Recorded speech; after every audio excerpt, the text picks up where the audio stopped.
क्या तुम कभी गिरे हो पूरी तरह से, बहुत बुरी तरह से, कि उठना तो दूर की बात है पर सर उठाकर फिर से ऊपर देखने की हिम्मत भी नहीं हो रही हो?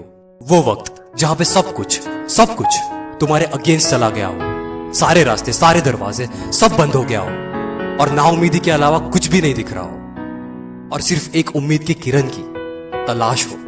ये इंसान शायद आपको वही उम्मीद देगा।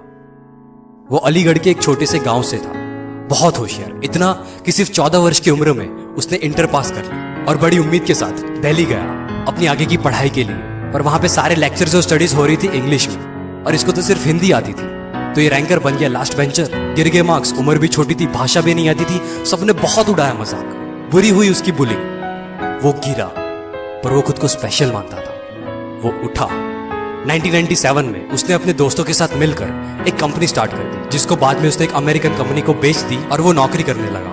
पर जॉब छोड़ के 2001 में उसने अपनी सेविंग से 197 नाम की एक कंपनी शुरू कर दी, जो बहुत सक्सेसफुल हुई और एयरटेल और हज जैसी बड़ी कंपनीज के साथ बिजनेस करने लगी।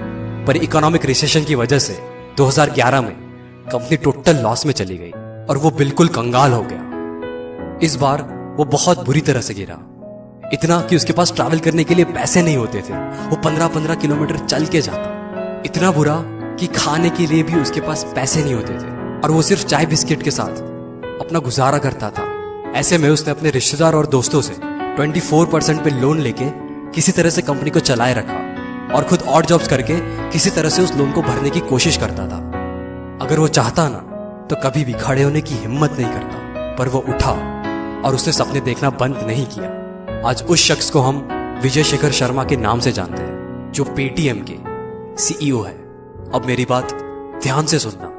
तुम गिरे हो, मैं समझता हूँ पूरी तरह से, मैं जानता हूँ। उतना की उम्मीद की कोई किरण नहीं बची है, उठने की कोई वजह नहीं मिल रही है। ऐसा लग रहा है जैसे सब कुछ खत्म हो गया और शायद अंदर से तुम मर चुके हो, पर शायद तुम्हें सिर्फ कुछ उम्मीद की जरूरत है। C1 मती 3 बार सिविल सर्विस के एग्जाम्स में फेल हुई, फिर यूपीएससी क्रैक करके IAS ऑफिसर बने। अमित कुमार दास, जिनके पास लैपटॉप खरीदने के भी पैसे नहीं थे, उन्होंने 500 करोड़ की सॉफ्टवेयर कंपनी खड़ी कर दी। 6th स्टैंडर्ड में फेल होने के बावजूद भी यूपीएससी में 2nd रैंक लाने वाली रुक्मणी रायर, ना जाने और ऐसे कितने, ये सब गिरे थे, ये सब हारे थे। फर्क सिर्फ इतना था कि ये फिर से उठे। मैं इससे नहीं निकल पाऊंगा, फिर से उठ नहीं पाऊंगा। खबरदार अगर खुद से कभी भी कहा है तो,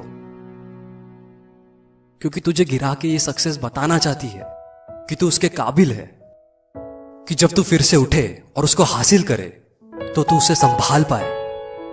ये सब तो सिर्फ तुझे ताकतवर बनाने के लिए है। सुन रहा है ये दिल की आवाज? ये तुझसे कह रही है कि उठ जा और एक और बार कोशिश कर।